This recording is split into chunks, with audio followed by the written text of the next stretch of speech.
This passage is from a memoir that I've written, Hooked, A Woman at the Helm is the name of my memoir, and here we go. Storm warnings.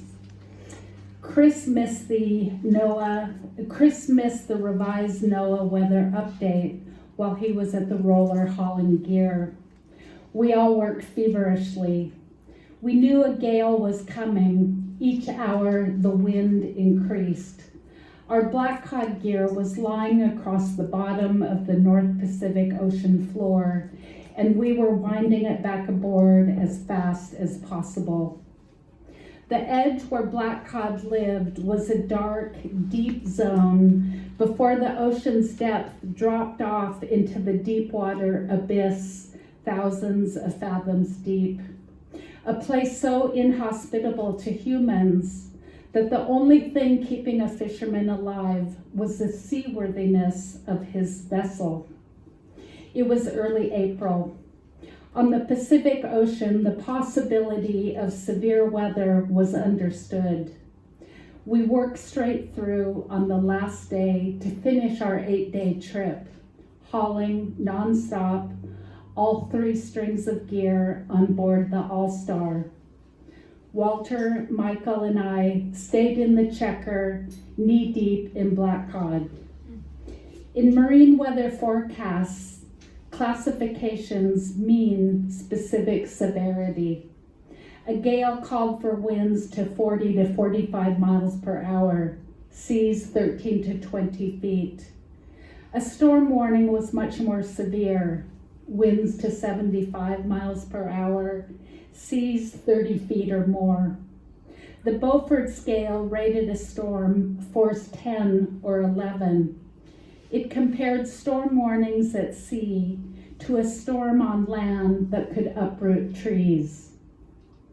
When the revised NOAA weather report came over Channel 16, none of us heard it. We knew the weather was going to turn for the worst, but we didn't imagine how bad it was going to get.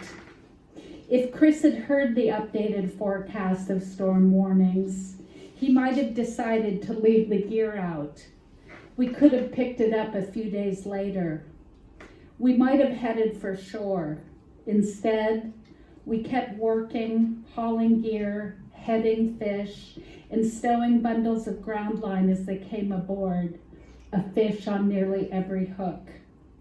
I was on deck, standing in the checker, knee-deep in fish, head down, chopping their heads off, gutting and scraping the bloodline, before dropping each fish down into the hatch. The wind gusted, erasing our voices. Scavenging seabirds disappeared, following their own internal barometers. We were oblivious. All of us working around the hatch cover had one thought: finish. One more day and we could go to town. No one needed to say much. We all understood what needed to be done: clear the checkers of fish. It had been a good trip in April. The All-Star was heavy with 40,000 pounds of black cod. The wind was on our stern, pushing us towards shore. A 12-hour run from our position in the Gulf of Alaska. Once the gear was aboard, we heard the revised storm warning over the VHF radio. We raced to get in. The boat was pointed northeast towards the protection of Cape St. Elias. Each hour that the wind blew, the seas built. The noisy wind screeched to a howl. Sea foam and spray hurtled through the air. The wind-whipped rigging amplified the noise of chaos. The longer and harder the wind blows, the bigger the waves. For several hours, we headed toward shore as long as we could, until a house-sized rogue wave broke over the stern of the All-Star. Water came up to the galley door, burying the stern of the boat. The tons of water on deck threw off the All-Star's center of gravity. Normally, seawater drains out the scuppers, holes purposely built into the railings at deck level. The boat wallowed in the heavy seas. The deck wasn't draining. Chris maneuvered the All-Star around to face the wind. 3 feet of cold Pacific water was trapped on deck. It didn't take much imagination to realize that this is what an overloaded boat looked like before it sank. Our 40,000 pounds of black cod helped to steady the All-Star, but the accumulated weight of the water on deck was dangerous. Chris steered straight into the wind. In the worst weather at sea, in the heaviest weather, the safest course of action was to point into the waves, taking each wave as they came. It was late afternoon when the wave broke over the stern. The sky darkened into a cold lead blue and then surrendered to black. The moment when Chris turned the boat into the weather, the conditions decided our fate. The All-Star would not make it to Cape St. Elias. We were too far away. We had to face the storm at sea. The deck lights lit the back deck. Forward-facing sodium lights were shining on each breaking wave. We stared into the small circle of light surrounding the boat. The pinprick of light barely penetrated into the chaos swirling and shrieking beyond. Before the start of the trip, I had helped load 150 boxes of frozen herring that we used for bait. The herring boxes were lined in plastic. Unfortunately, many fishermen threw their garbage overboard. I never did. There was enough plastic garbage on the beaches around the Gulf: buoys, floats, rubber boots, plastic trays, lids to who knows what. Plastic didn't decompose. I kept the empty bait bags for dumping in town. But what happened next was my fault. When the rogue wave broke over the stern, a trip's worth of plastic bags spilled onto the deck. The empty herring bags stuck in the scuppers and clogged the drain holes. The heavy water stayed on deck, shifting the All-Star's center of gravity. That was the kind of detail that could sink our boat. The scuppers are clogged, water's not draining, water's up to the hatch. Michael and Walter duct taped their rain gear tight around their ankles and wrists and plunged into the icy water to clear the scuppers. They could barely see. They each took one side to clear. Chris steered straight into the wind, keeping us from rocking too far side to side. As the seawater began to drain and the level dropped to a foot, I joined in to gather the rest of the plastic bags still sloshing across the deck. I pitched them all into the black waves. The plastic bags disappeared into a wild sea. Sea spray blew sideways around us. Yelling to be heard, we held an urgent confab around the hatch to assess what needed to be done to prepare the boat for the storm. Everything needs to be lashed down. Anything loose goes in the hold. All the buoy line too. We scrambled to prepare the boat for the storm. We stowed coils of buoy line, bait tubs, skate bottoms, and anything else that could come loose in the fish hold. With his hood down and back to the waves, Michael untied coils of buoy line tied to the outside rail by the wheelhouse. I cinched the flags into their holder and then emptied the bait shed of anything loose. Walter used this length of sturdy ground line to securely tie down the hatch cover. He crossed front to back and side to side multiple times. Only buoyancy keeps a steel boat afloat.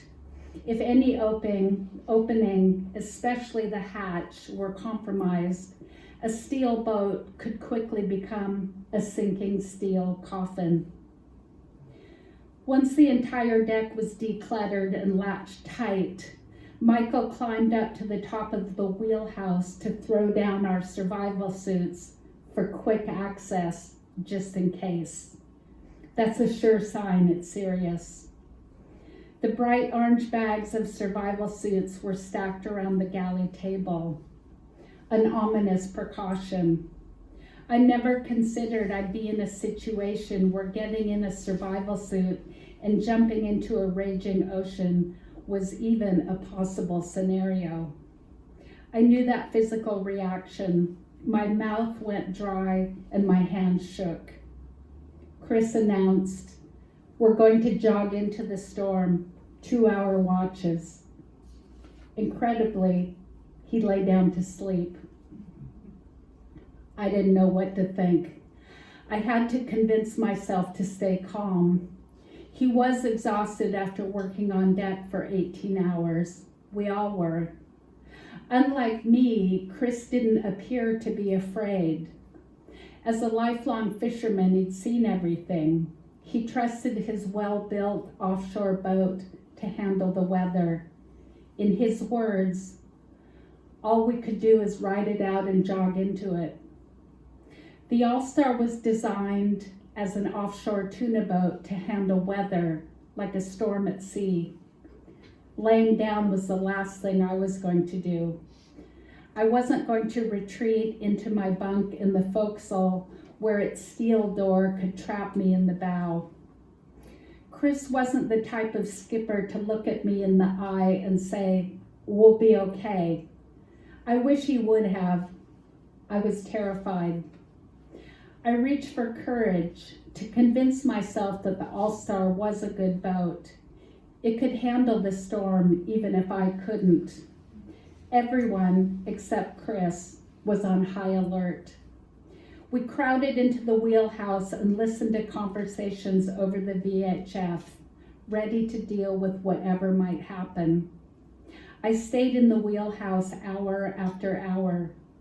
The bright sodium lights were on, lighting 50 feet in front of the boat, enough light to see each wave as it broke. We crowded together watching. Beyond the range of lights was a wild, roaring sea. Each wave was the size of a 2 or 3-story building. Our 47-foot boat rode up the face, hit the crest of each wave, and free fell down the backside of the trough. One wave at a time, the All-Star kept steady, meeting each wave head on. Michael and I remembered the polypropylene line caught in the Arrow's propeller. If our buoy line had broken loose and become wrapped up in the propeller, we would have lost steerage. It would have been disastrous.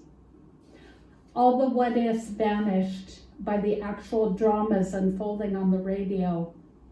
We were doing okay in this storm, but other boats were in trouble. Wheelhouse windows had blown out, twice on some boats. Captains' voices were nervous. "What's your position?" That was skipper talk for all hell's broken loose. We listened to mayday calls that went unanswered.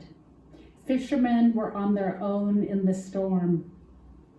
An oil tanker turned around and provided wind protection to a boat that had lost part of its wheelhouse. Skippers were checking in with each other and reporting their status. By 3 a.m, the wind subsided a bit.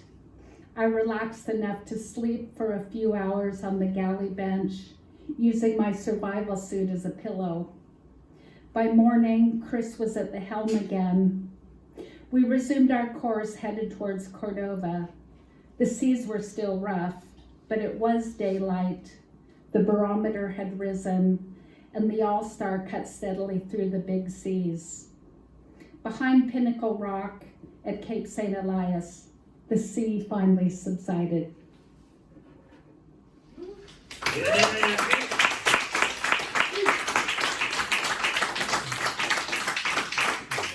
I missed theirs, and I came in on a scenes, and I was so moved.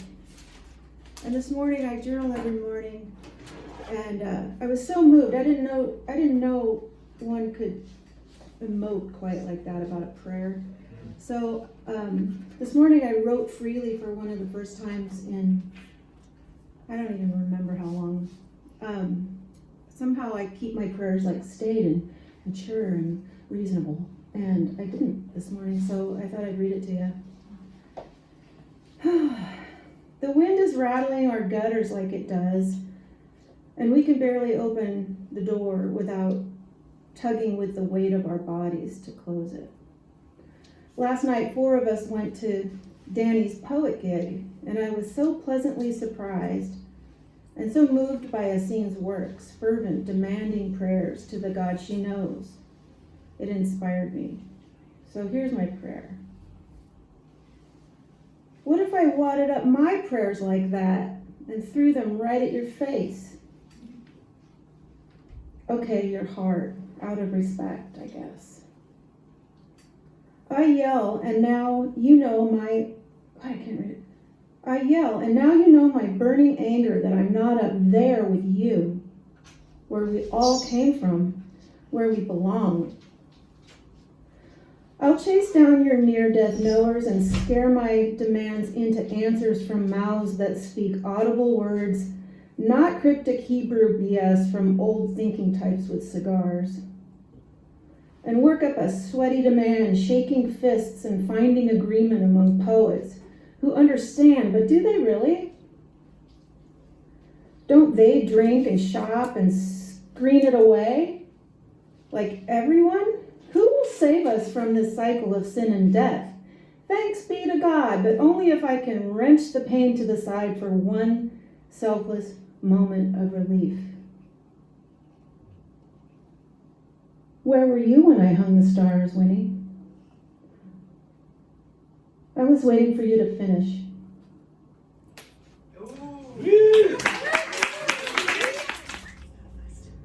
February is my favorite month in the San Juan Islands. I had an art studio in a barn on Lopez for January and February, and I just love how quiet, and the pussy willows start coming out, and I start seeing a few buds, but it's just, I don't know, it's cleansing and quiet. So there aren't all these activities happening. So I've always loved farms since I was a little tiny girl, and I noticed things happening in this month of February. And one thing is there are some apple trees, and there are a few apples that hang on. And so I wrote a poem. I was doing poetry of place experiences from my memory, and is this right? And so this is my poem, and when I do this, you guys do the chorus with me, okay? So it's called Aging in Place. Air crisp like an apple.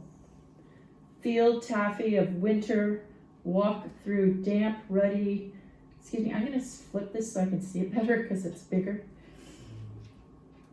Air crisp like an apple, field taffy of winter, walk through damp, ruddy knobs of defeated grass lumps, to the decrepit remains of a historic orchard, where memories are cast on repeat cycles through time. Generations of pie makers, juice pressers, apple butter slashers sealed into blue mason jars. One old tree is still rooted, knobby, rough-textured trunks split and divide, with sagging grandma arms reaching out wide to patty cake the sky. One solitary apple, one final apple dangling, attached to a branch on the oldest apple tree, vibrating in the wind, browned with some shriveled skin, holding on through wind and rain. Days and months past, it still remains. Will I see you tomorrow? One final apple hangs on this ruddy branch of an old apple tree of somebody's ancestral farm. One errant apple, snubbed to Newton's law of gravity, and nature's law of regeneration, and the plan in the circle of life. One spectacular act of defiance, a rebellious, insubordinate, delinquent apple, the hoariest of stalwart proclamations against decrepitude and demise. Why do you fail to move on, to join the sweet fragrance of rotting fruit below? Is it the fear of becoming a feast for vermin, raccoons, rabbits? Do you hold back your seeds to prevent germination in the chain reaction of the springtime cultivation of new life? Because of these troubling times? Yonder, the slender orchard, trees planted straight and obedient in their place on the grid. Patient youth, eager, expectant, like young interns, compliant, ready to produce, ready to jump in with new ideals about circular economics, reframing wisdom, echo attunements.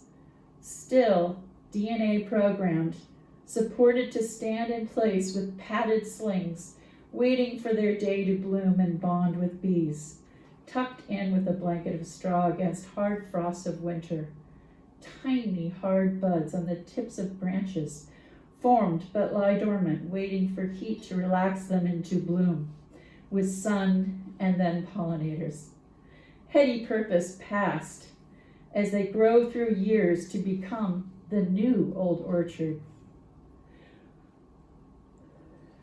One solitary apple, one final apple dangling, attached to a branch on the ageless apple tree, vibrating in the wind, browned with some shriveled skin, holding on through wind and rain.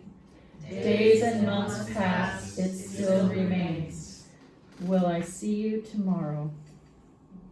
Or is it the mama tree that is grasping tightly onto you, nearing the days of stolen promise, another year of renewal and life? Beached, put out to pasture, the pasture always tucked around you. Age and place, they say, forlorn, forgotten. Yes, your wood could smoke a fish, feed farm stones, and give flavor to existential baking. Yet you bravely continue to stand ground for your space and statue on the farm. The wisdom and stories in your memory grow into the worm-filled fruit each year and hang on to the end. One solitary apple dangling. Sorry, I messed up. Tree, vibrating in the wind, brown with some shriveled skin, holding on through wind and rain. Days and months pass, it still remains. Will I see you tomorrow? An old poet's story near the remains of an old cabin farmstead on the limestone formations of the bluffs of the Mississippi River. An old apple tree with great wingspan of branches above me spoke. I had been searching for those days, for evidences of God. I gasped at the tree, and it told me in loud mental clarity, I am the self-existent God. Just here in the presence of now, I hold everything eternally, as real as this tree. That's it.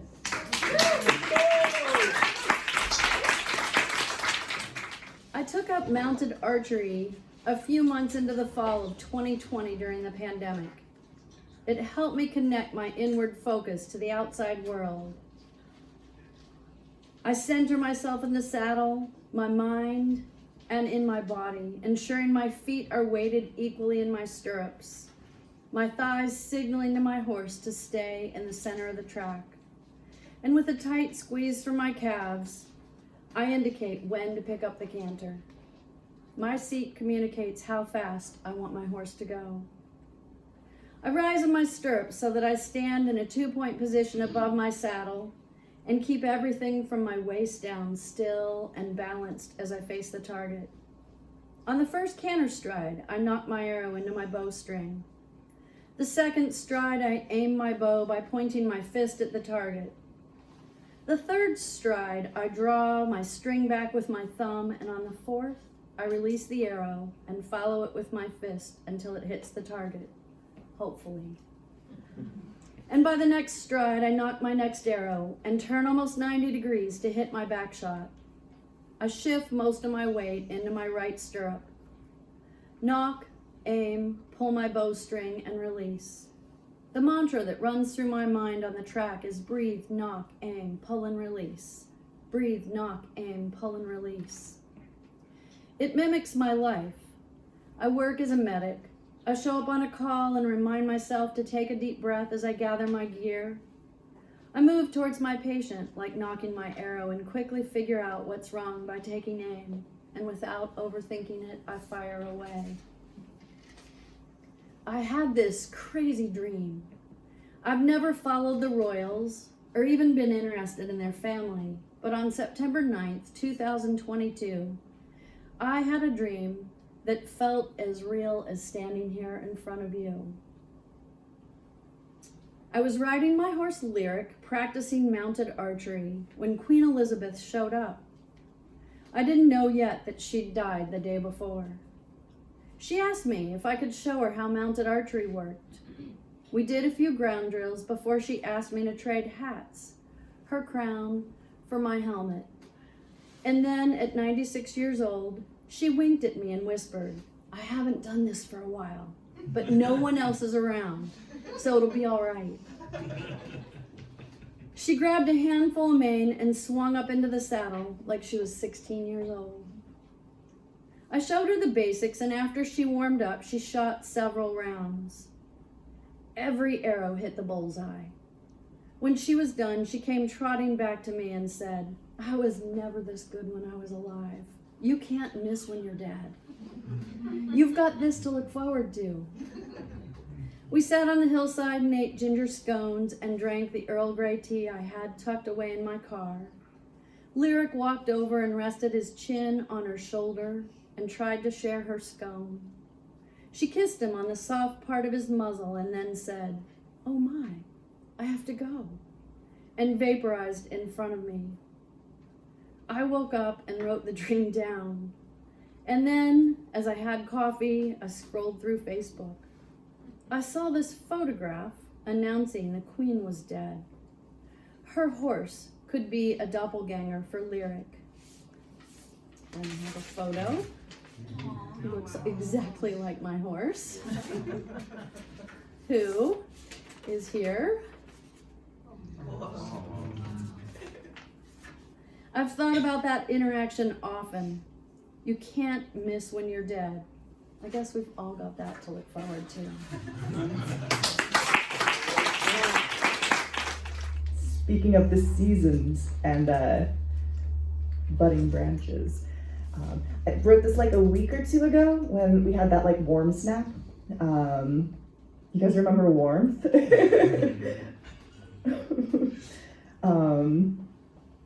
That's it. I call those times, that's my favorite like micro season. I call them Fool's Spring. And now we're in like second winter. Winter is a liar. It'll send you flowers in February, and everything that chirps will start chirping. Does it look greener out there already, or is it just your eyes? Is it just your life-colored glasses? You know better. You've lived here for years now. No one can blame you for believing your first Fool's Spring, or even your second. You come from a place where seasons don't fuck around. They mean what they say, where it's cold and then warm and then hot, hot and then warm and then cold. But you know better now. No, don't tell me what the calendar says. The paper doesn't know when it'll be spring. No, don't look to the sun. The sun does know when it will be spring, but it's sure not going to tell us and spoil the surprise. Yes, I see the branches tipped with buds. No, don't put your deck chairs out. They will mold. No, don't let your firewood pile run low. Yes, I hear the chorus frogs singing. The deepest frosts are yet to come.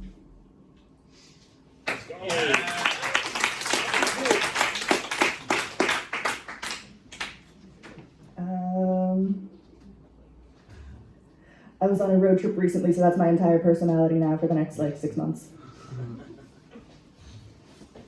So maybe a tidbit from the redwoods. Which, I know they were big, the redwoods trees, but, I didn't know how big until you're in them. Where'd you go? Where do mushrooms grow? Shut up. not, how do you see, where? You're on the spot now. Are you asking? On the grass. Yeah, you'd think so, right? But right now, as I'm writing this 2 months ago, there are mushrooms and ferns 50 feet above me growing out of the tall tree, and the concept of ground seems kind of meaningless. We're all in the gradient. On a scale from 1 to 10, how underground are you today? I'm up to my shins in sand. I'm on a mountainside looking down on the circling vultures below me. Both are states of joy. Okay.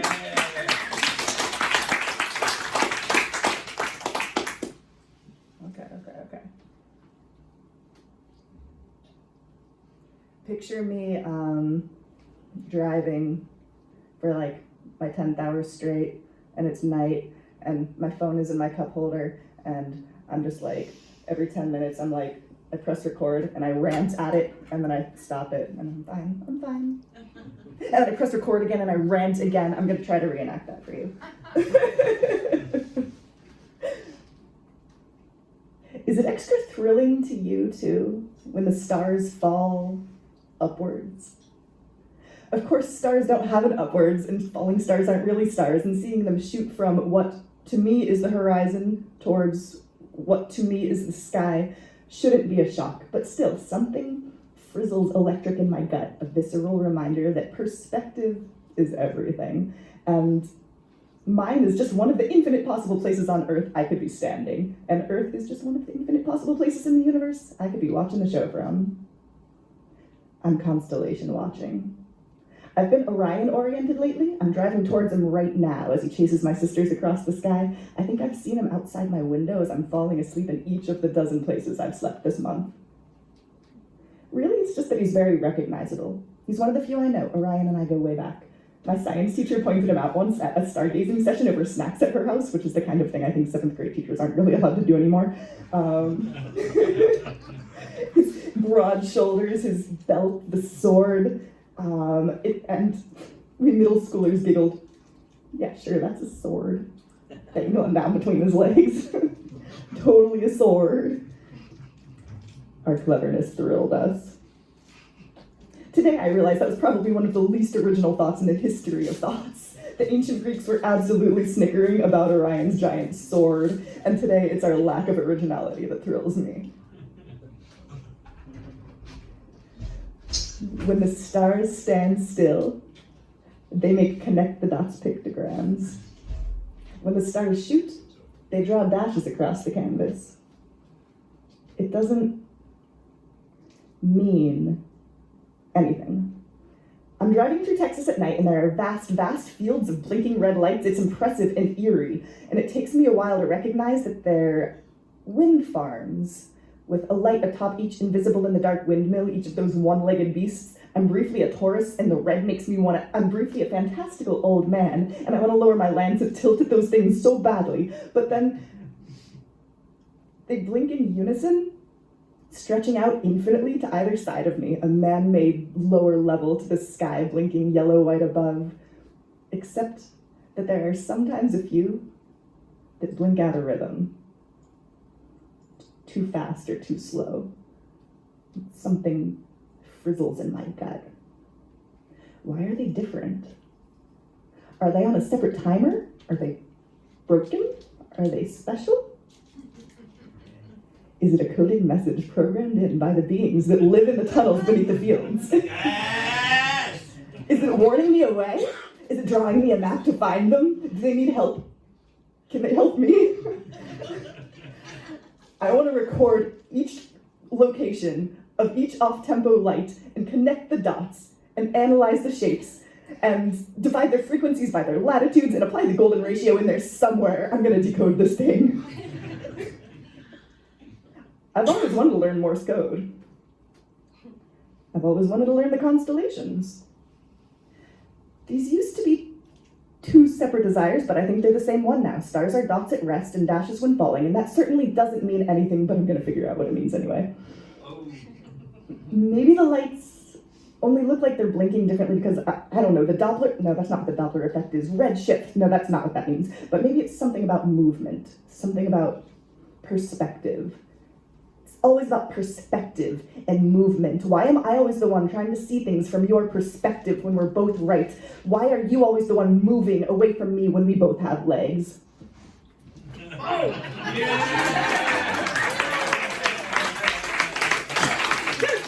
Out of the way. This is awkward, but I feel like we need to just sit down and talk. Oh, okay. Clear the air. Yeah. It's alright with you? Okay? Well, we could all sit down here on the couch, but it's got a pile of clothes on it.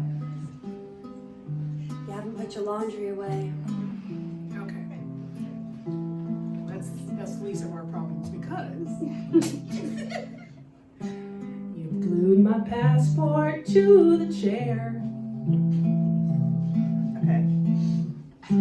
You clogged the sink with your pubic hair. It was red. You put the soy milk back in the fridge. It was sour. You didn't leave more than a swig. Oh, you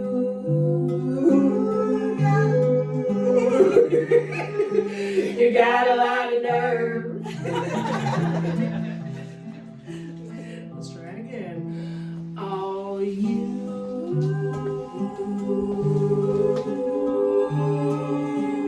got a lot of nerve.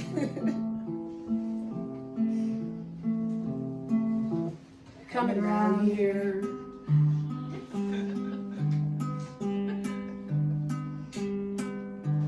Well, what do you have to say for yourselves?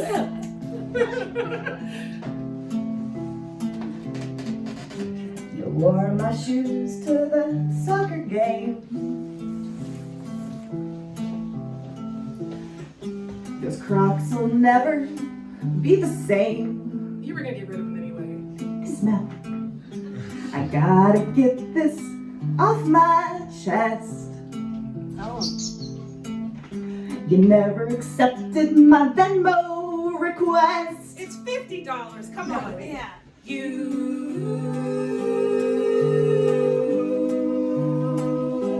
got a lot of nerve.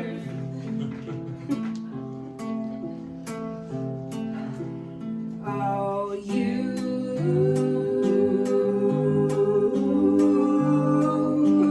got a lot of nerve.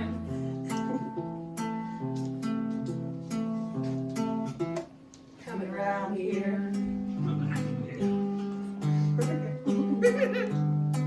Wait, oh no, we're two.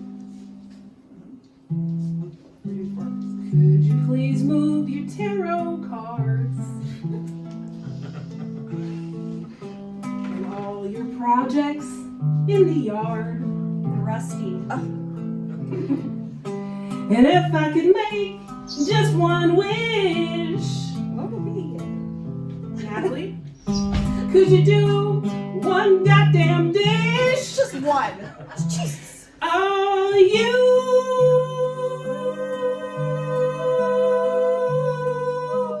got a lot of nerve.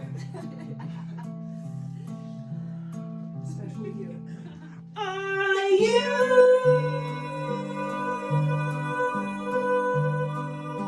you got a lot of nerve.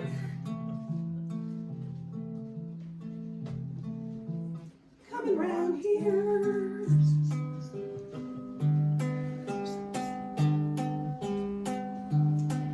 Listen up. You can just say it. Just say None of this was the final straw. We had your back almost without pause. until last week when fam came to town. And you and my brother-in-law got down. Okay, he was coming on to me. Okay. So you really, you got a lot of nerve.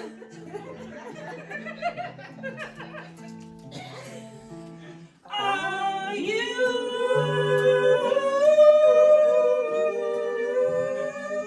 got a lot of nerve. Testing my nerves. All right, okay. Come around here.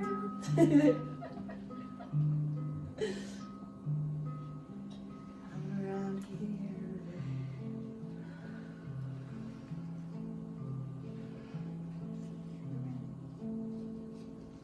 Okay, I'll see you guys in the morning. All right. Good talk.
Thank you. Oh, and thank you. All right. I recently took a poetry class at Skagit Valley College in creative writing, and it was very interesting, and I really liked it. And this is something that I wrote for it. Yeah. Okay.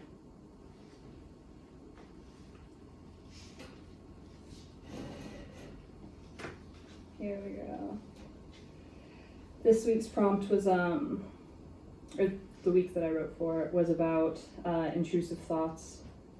And I wrote it about riding my motorcycle and all the things that go through my head on my bike. Okay. The end, and not all this applies to me, but just stories that I've also heard other people that bike share. Okay. The engine throttles in rapid time as you feel the jerk of bike beneath you, a bucking bronco under your own wild hand. You didn't get your motorcycle's license. No. You failed the test, and still you take the ride. You gamble and play for keeps. You feel the fear, you hear the zing rattle from foot peg to hip flexor. Nightmarish image in rapid succession, surreal and so removed, so real you feel it. Being thrown into the ditch, the ocean, the wind pushing you over the cliff, into abyss, your nose, your front tire, dipping over yellow center line, you skid around that blind turn because you rushed in too hot, too fast. Where are your padded pants? Imagining your entire ass being torn from bone, your jaw getting scraped off because you didn't want to blow. $350 on that lame-looking helmet. That one. The one where you still had your face, well, it was yours and not the pavement's. Pissed off, pained and painted in petrol and blood, mouthful of iron and grime that was teeth and tongue intact, the sick rip of nerve from flesh, becoming what a veteran would call a meat crayon. Hospitals won't use tender hand, tweezers, nor time, nor precision, but a wire brush, back and forth and back and forth. Each finger getting torn off in your futile attempt to stop the rolling and thrashing across the blacktop because of that rainy day, the oil slick, the pile of pine needles, your stumbling brick, the bad brakes, the pop tire, the semi, the train, the Hemi, all three a trinity, the bearers of shattered bone and red mist, the crunch, the crush, deafening, sickening, the question, which was bike and which was bone? The texting teen, the unstrapped ladder, the loose log, six fogs, the renegade goats, the dumbstruck veer, the dumb fuck driver tailing your rear, the just one drink turn two, that old salty dog laughing at the bar at the wobbling willow of your legs, says, kid, remember, on that hog, they're all trying to kill you. Oh.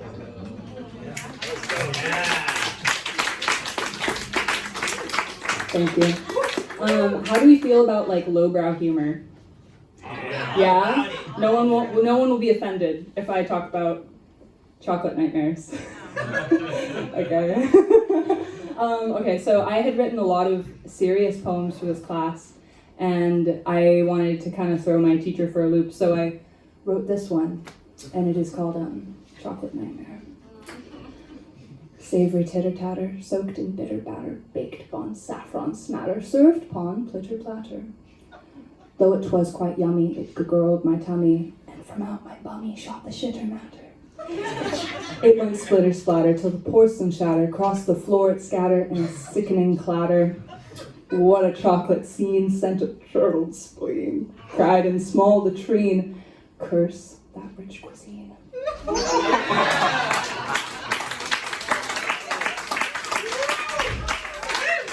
Go to the altar.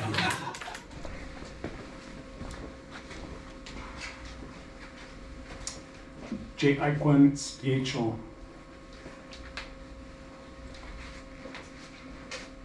It just means, welcome everybody, it's good to see you. But I wrote something for tonight. I wanted to say something for this evening, but I also wanted to try the first chapter, read you guys the first chapter to this book that I have been working on. It's about my grandma. She was a Siewa here on the island. So I want to explain that a little bit and what that means. But first, I want to just read this first little thing that I wrote. But it's good, it is really good that all of you are here. This is a beautiful program you have, Nathan. My name is Josiah.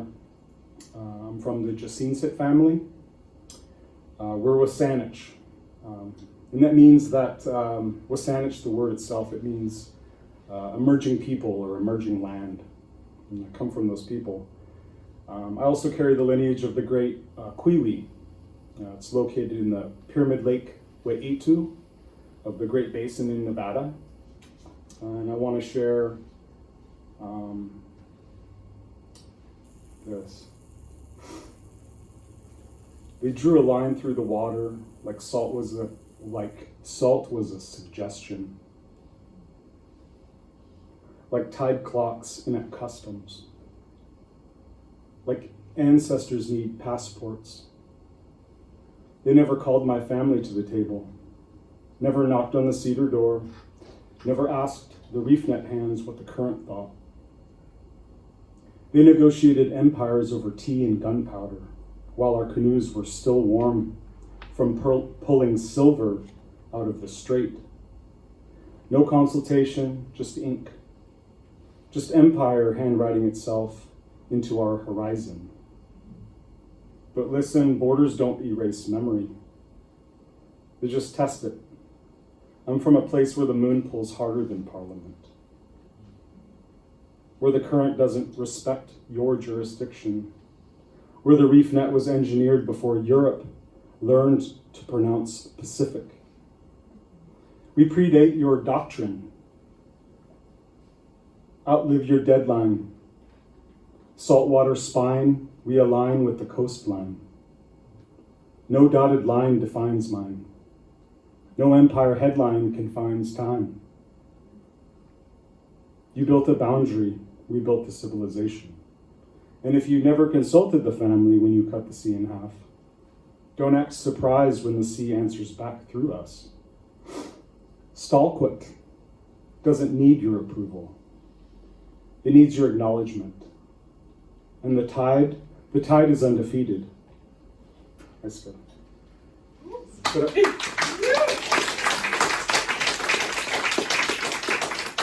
Thank you.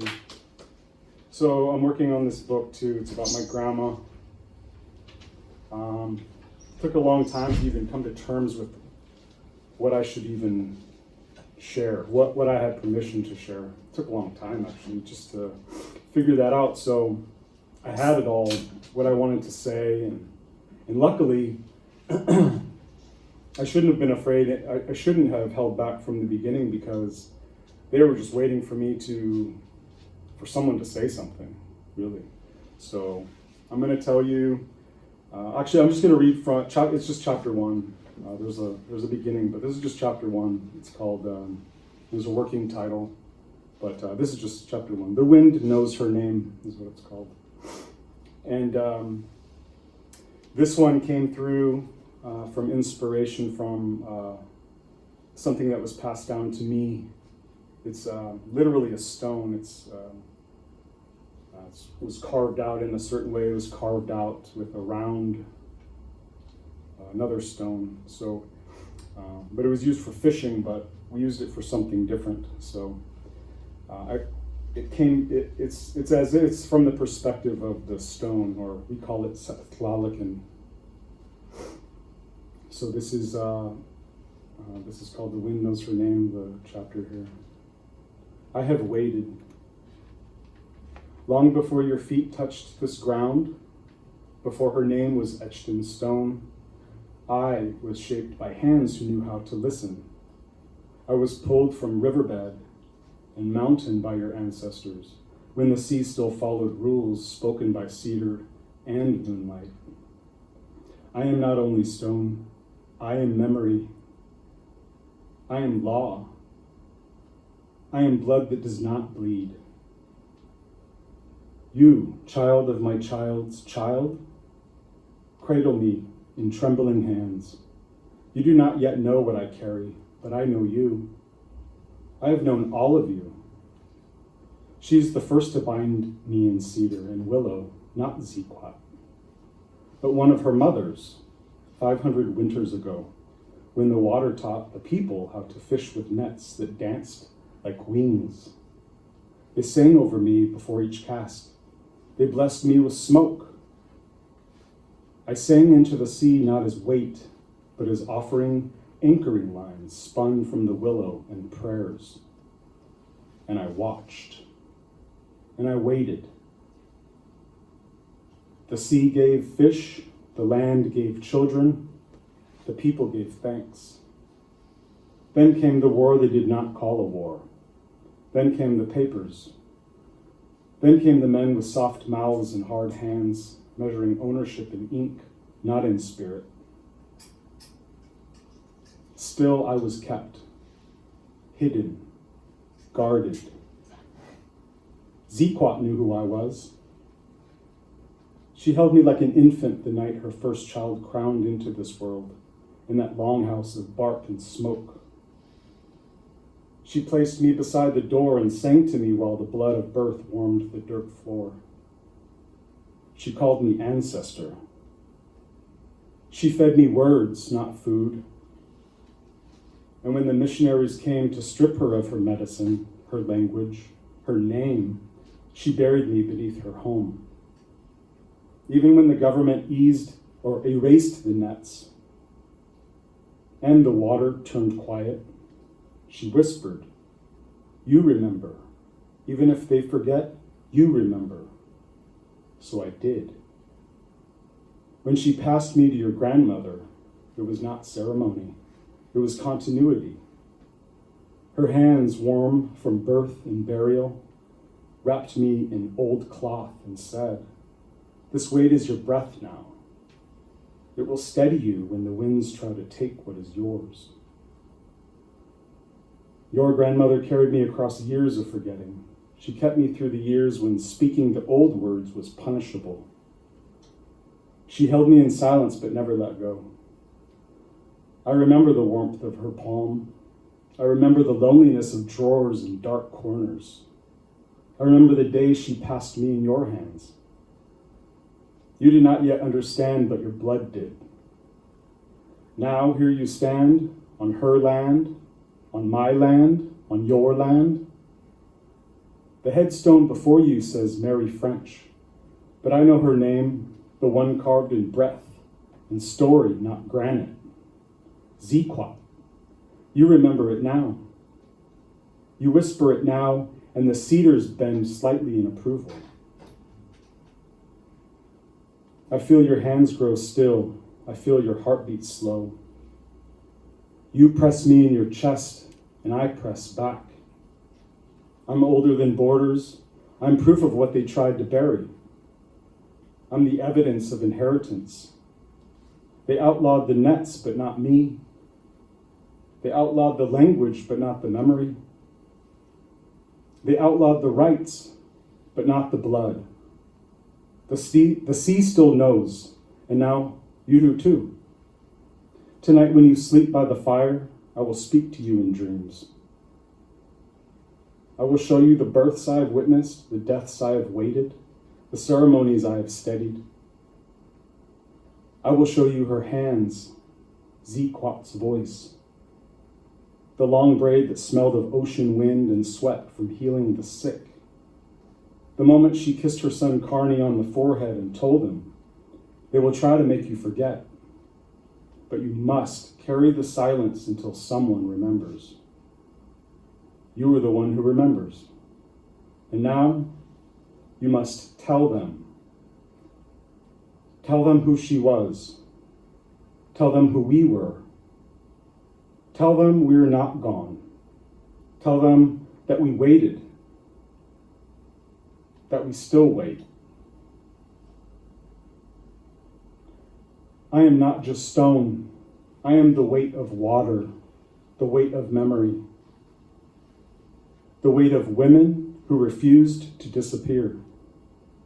And in your hands I rise again.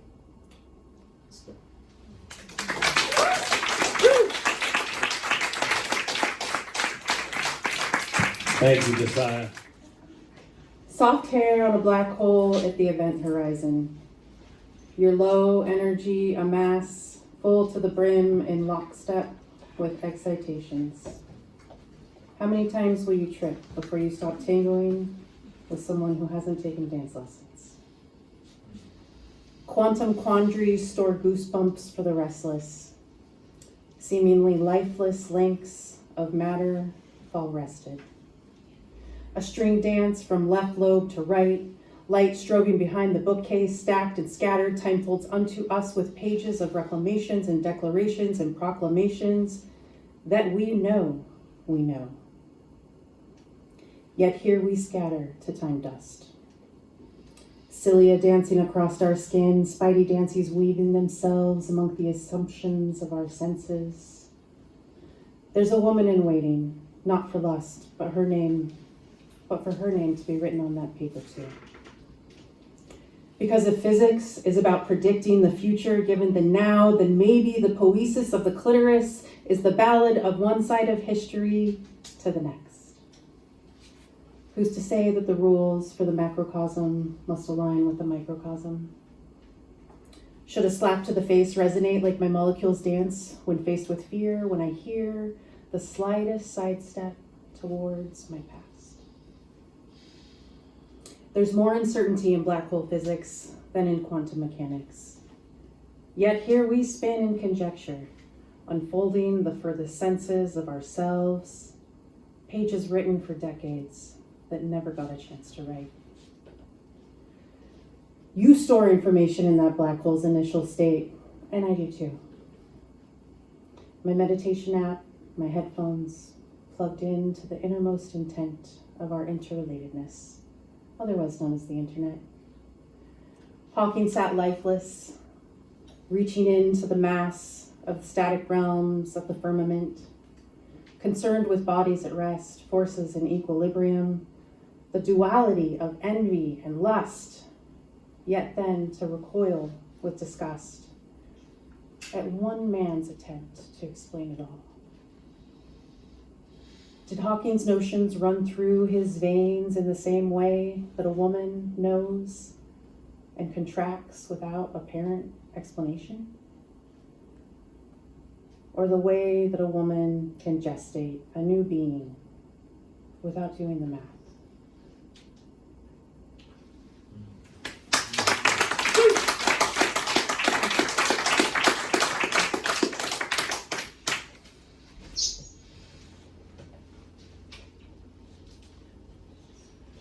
All right, one more.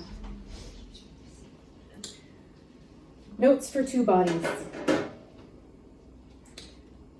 What kind of creature am I to have you following my every word? Is it fair to say that we noticed? We noticed the human in the being, blue eyes locked, shoulder to shoulder, cut from the same cloth, singing the same hymn, thoughts in canon. Us, being skinwalkers on earth stuff, sage brushing our sins on a walkabout scarred earth, a crescendo of Sagan star stuff, mindfully stepping over the cracks left from right, until that one time it rained and a wall of water washed over us through a parched canyon, and a flood to shed skin and begin again and again and again and again. There's so much I want to say, but I'm holding it back. Holding back my pride, holding back my potential, holding back your potential, holding it all back, like that one time at dusk when I swallowed you for the very first time on a mossy bench overlooking the channel and the sunset pastel, and you made my lip bleed. Gulls swelled above us, and the current carried our concert into the next tide. And somewhere, between travel and trauma, I found a transcript. A cedar box with soft walls full of fickle brain weather, insides and memories in arpeggio on the edge of a mic waiting to be told. And every time I open up that box, the top notes fill my nose, like the smell of that padded room I was thrown into when I was 12, like those group homes I lit my matches in, like I wanted to know what it would feel like when my grandmother breathed her last soft breath. Insides and memories on the edge of an earful. Hymns waiting to be sung, the piano spoke our truth before we even knew how to utter the words. Fingers carrying the tune, an ostinato bass figure, breath in tremolo, lips, humming, and it's all here now. Not to erase my past, but waiting for every note, waiting for every tremor and tenor, waiting for tattooed chests to press against my weathered eardrums.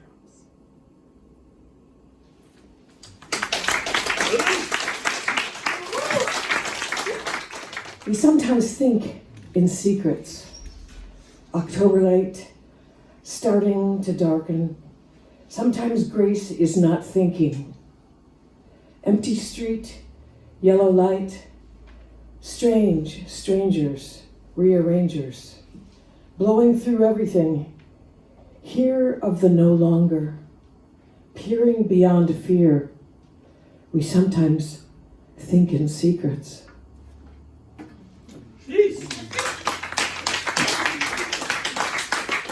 Uh-oh, did I miss that one spot? Okay, so I was remembering a song my sister sang in the 90s, so I'm gonna pull it out of the hat, I hope. It's called Jealousy. Jealousy, you snake, you better not come around no more. I don't need you in my dreams. I don't want you at my door. I must acknowledge your existence, but you better keep your distance, for my love's a golden angel and the champion in this war. When you courted me before, I was enthralled by your suggestions. I believed in your possessions. I grew accustomed to your sting. When my love was falling down, you wrapped around me to destroy me, but you left me with a memory to guide me in this round. Jealousy, you snake, you better not come around no more. I don't need you in my dreams. I don't want you at my door. I must acknowledge your existence, but you better keep your distance, for my love's a golden angel and a champion in this war. You have come again to tempt me, but this time I won't allow you to infect my happy outlook, to deprive me of my joy. For this time my love is stronger. In the end it will defeat you. It will laugh at you and eat you if you try your tricks once more. Jealousy, you snake, you better not come around no more. I don't need you in my dreams. I don't want you at my door. I must acknowledge your existence, but you better keep your distance, for my love's a golden angel and a champion in this war. We may not have all the answers. We are trying to perfect them. We are no longer ruled by grief. We are no longer slaves of selfishness. Jealousy, you snake, you confirm to your own pit. Your recoil for all this is it. We can make love without you now.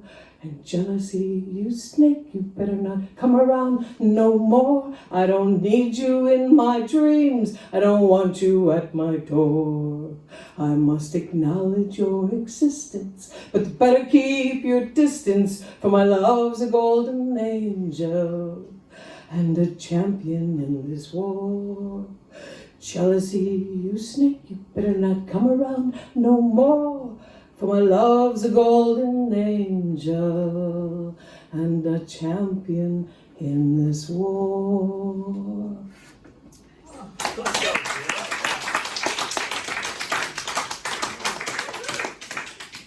And I see people that haven't heard some of my songs, so I'm going to sing for them. I get challenged all the time. Kirk Furmeister, for instance, on his 50th year of living on the island, this is 2 years ago, came rushing to my door and said, "Everybody's writing a song about the island." And I went, "Okay." And so I went home and wrote a song about the island. Well, I get to the party and there's 50 people, 70 people there. Nobody wrote a song about the island, except for me. And the gift is, now I have a song about the island. And if anybody who knows this song, who has sung this with me before, you're welcome to sing the chorus. It's so simple. Okay. Arriving here on the shore, my eyes were full of hope. Briskly mounting hills, viewing eagles near the slopes.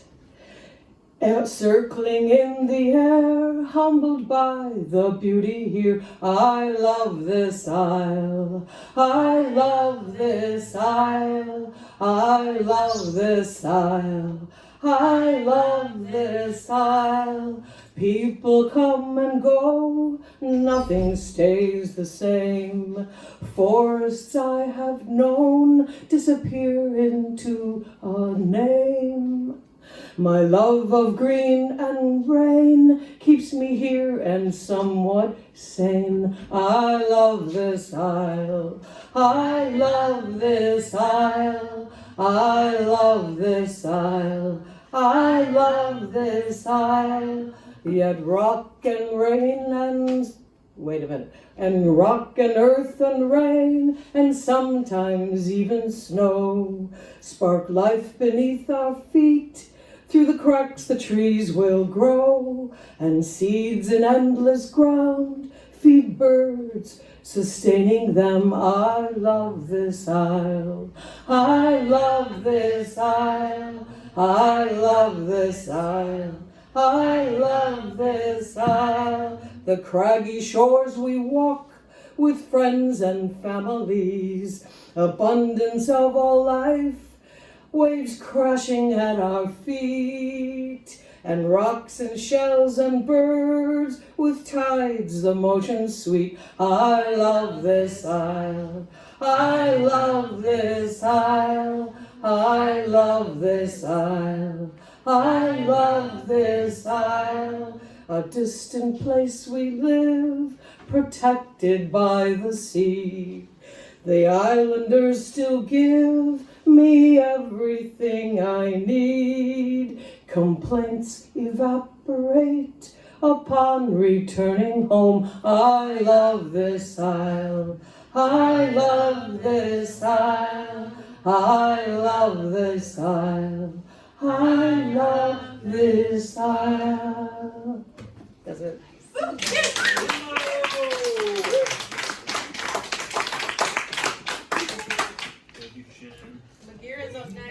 So I went on a journey day before yesterday, Friday. I left to drive down to Fortuna, California for my auntie's memorial.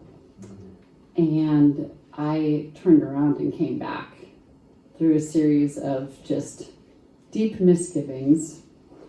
And I got back here and I was so happy to be home. I almost kissed the ground, but I did miss a unique opportunity to be with family I didn't really know down there and to hug them and be with them and be at the memorial. So my uncle, my aunt's husband, did send me the eulogy that he wrote for her. And I sent him a little something that I wrote about her that he read today at the memorial down there. So I decided that maybe I should just go ahead and read her eulogy to you guys so that I'm honoring her the best way that I can here on the island. And I'm also going to read the little thing that I wrote as well. So this is for Aunt Patty Goodry Lancaster. My last name's Noland, but on my father's side, I'm a Lancaster. So they're on two different phones because I just got a new phone, and also I have Facebook on one phone and everything else on another one. You know how it goes. So, two phone day. All right, here we go. So here's his eulogy.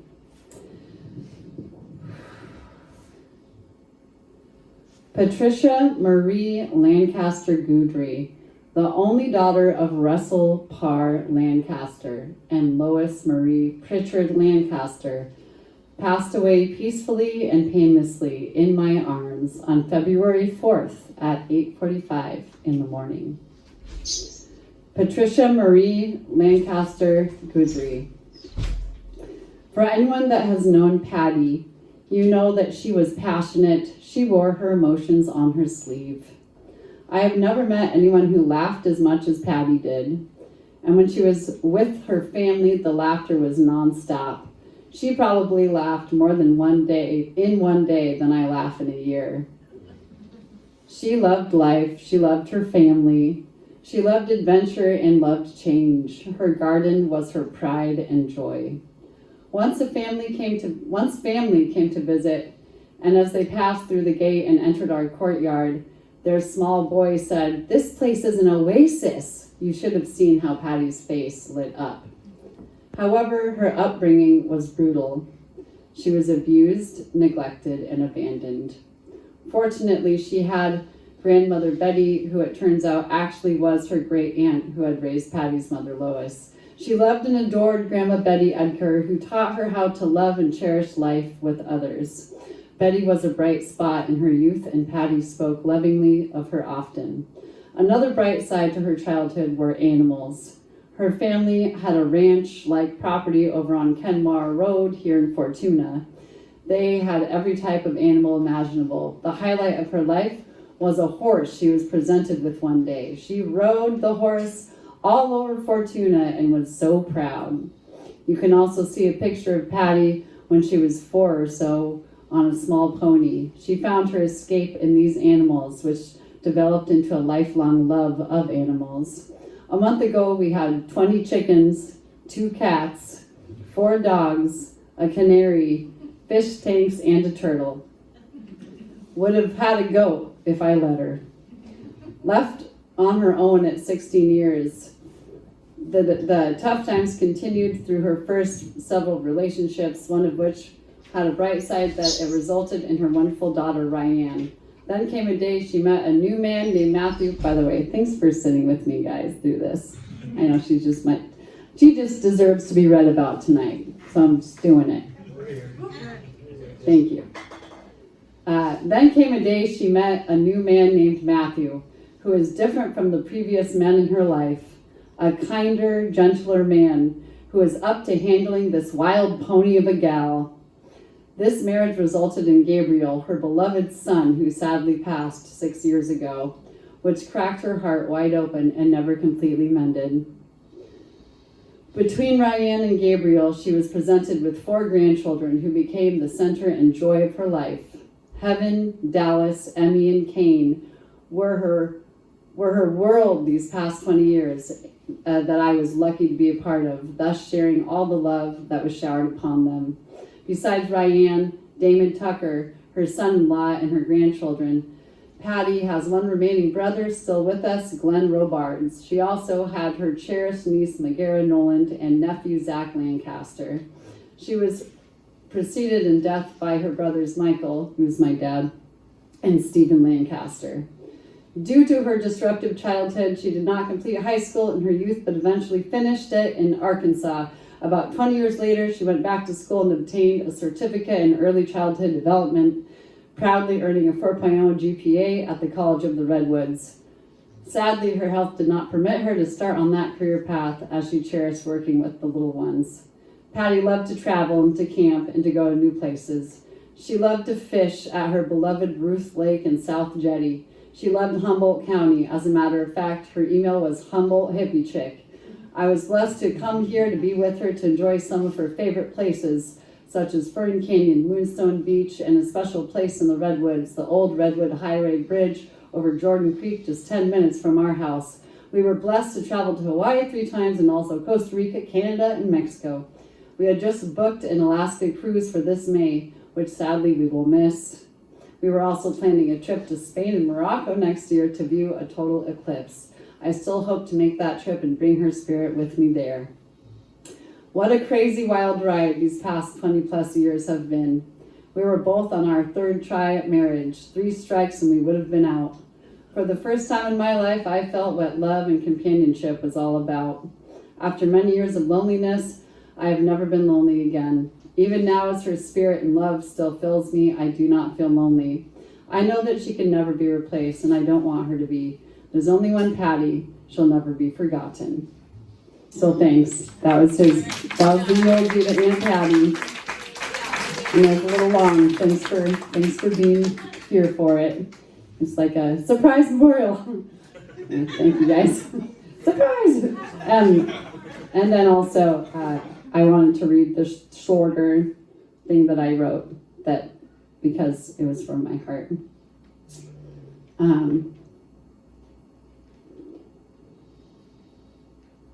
Patty was my auntie. I loved her with all my heart, and I know she loved me because she told me, "I love you, girl," whenever we would talk on the phone, which wasn't often enough. She was so inappropriately funny. She cracked herself up, and me too. And oftentimes she would say some uniquely phrased truism about life, and it would strike me as funny, even though she didn't necessarily intend it to be because it was so well stated and with her own flavor. She was a Lancaster and reminded me I was too, in a way that made me feel like I belonged and could be proud, even though we're all nuts too, haha. No, it's for Glenn. In her, I recognized my dad, who passed 3 years earlier, and it felt like all our spirits were near even when we just talked on the phone. Now I miss them both so much.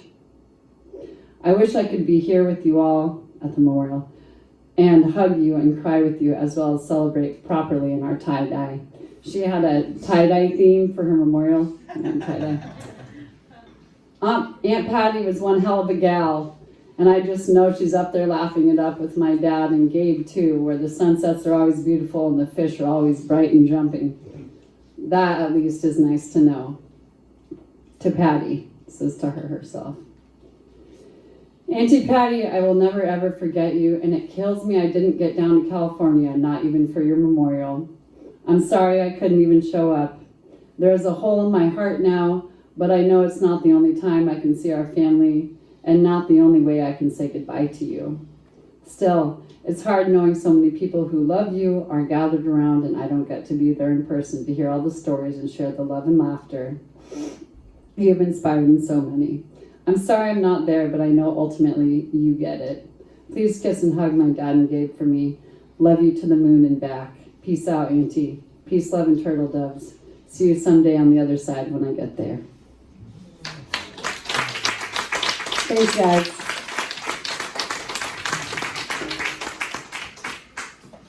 Thank you. This seems like a speaking night, so I won't worry about being on beat. Normally, if you haven't been here before, I'm a hip-hop kid. I grew up, the first chance I got to buy a CD of my own, it was DMX, and looks like everyone here knows what a CD is, so that's cool. Hip-hop gave me a way to see the world and recognize the inequities and struggles and class issues and race issues and all these things that I grew up thinking about and existing in. I said, born in 85, spent a lot of time hiding, felt I didn't deserve what I had or have, lying to myself and projecting an image of bad guy in the hopes a rough exterior would make up for the crying that I couldn't do. Couldn't allow no sad opera. The tenor of my tale wasn't based on a monster. Burning Nag Champa, turning on chakras. Used to meditate and medicate and try tantra. Now I'm just an addict with a dopamine squeeze. Thinner in the hair and some Lotramine feet. Couple extra pounds heavier and old in the gold tooth. Aligning with the people taking money out the toll booth. I'm here to hang, but I'm feeling so loose. I slip the yoke of depression pretty often, but the cold truth. I'ma always hear the call of the void, so I just have to listen close to the call of my boys. Seek the thrall and the joy, no metropolitan noise. Moved out to the forest for the calm and the poise. Some we all could ignore if we don't focus past the digital. Hyphenated high quality rap, but hypercritical. Never been good enough, that's the adoptee. And for the confidence I have, thank you Judy and Steve. I've been moving past grief into gratitude for the people that my parents have been and for the attitudes. Good people, compassionate, I'm proud to be a part of you and part of me's resentful and I know it and I'm sorry too. Nobody's perfect, I'm a dad now, feel shit at it, but trying to grow and evolve so I don't mismanage. The tender little light of my babies is super bright and I'm gonna push through the doubt and the crazy to do the right thing. Yeah. Thank you.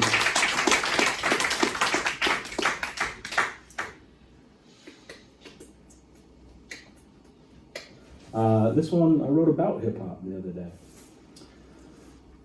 And also, if you are a hip-hop lyricist or dream of being one, on Friday I'm leading a lyricist lounge. That'll be every fourth Friday of the month. Hip-hop focused, hip-hop centered, and that's what we do. I said the freedom found ringing, rocking the bells twisted. Gold ropes, gold grills, cold soul evicted. Music sparked embers, gave me foundation. Culturally separated, in love with arrangements. Bars and the hooks, the message and delivery. I can remember vividly what these beats did to me. Command of the language, evoking with the tone. Tenor and the timbre in the marrow of a song. Confidence, conviction, the swagger of an MC. Microphone controller, move a crowd into a frenzy. Symbol of the people, philosophy entangled. Alchemize the trauma methodology of anger. Heart pounds a rhythm and the head nods accordingly. Endless gratitude for the people who first recorded me. Always had a code, I would never spew the toxins. Magic spells every time they're played, they call a god in. Spiral-bound altars, composition camouflage, black and white fables, between the lines lies the land of Nod. Long time slept on, woke before the label, conscious as a rapper, contradiction to an angel. Deeply flawed, but felt in the music, I was my best me. Fake it till I make it, I'm still faking, but respectively. Closer maybe, but treat my lady respectfully, devoting to my kids what I can, and I hope it's everything. I'm selfish though. Had to hold my own center together, like the bands around a barrel will steal time forever. The liquid in the cask pressurized the wood slats, so I dip into and spill the aged amber to a flask. Smoking oaky deep notes, burn recalls a presence. We all could find the cheat codes, the game is all a lesson. The blessings all are bosses, and the struggles different levels. I paraphrase a goat to saw the horns off of the devil. My ambitions as a writer to touch something ephemeral, sapphire birthed in the city of the emerald. My bloodline is bloodstone, pearls, and a pencil. Led the way, laid my heavy heart into a vessel. Never nothing special, but I know I have a gift. I know I'm scared to share it on wax, so it's never lit. I could freestyle for hours, cause that power's in the moment. Transmission, pedal to the floral-scented omen. Orchids line the stargate, lavender adorned in my float on drum patterns, a cappella all my poems. Bleeding from the thorns, but my skin'll never harden. Hip-hop my discipline, a warrior in the garden. The lawyers couldn't pardon, only God can judge me now. All the eyes were on him and he fell into the crowd. The people couldn't lift him, the weight he carried tremendous. Momentum is a risk, but stagnation is expensive. I dropped the gallery, the art remained intrinsic. I got a body of work, but you'll never do forensics. I'll probably never let him out the cold case files. I'm older now, so I let this old face smile, and I know that freedom's found in discipline. I'm on my hero's journey. I sail around the kingdom in an airship as I'm learning. The fuel is burning, basket is catching, ballast is dragging, and the cool is turning frantic. The flame is that of a dragon. And when they exhume my bones and call me dinosaur, I'll know it's only 'cause they never seen my kind before.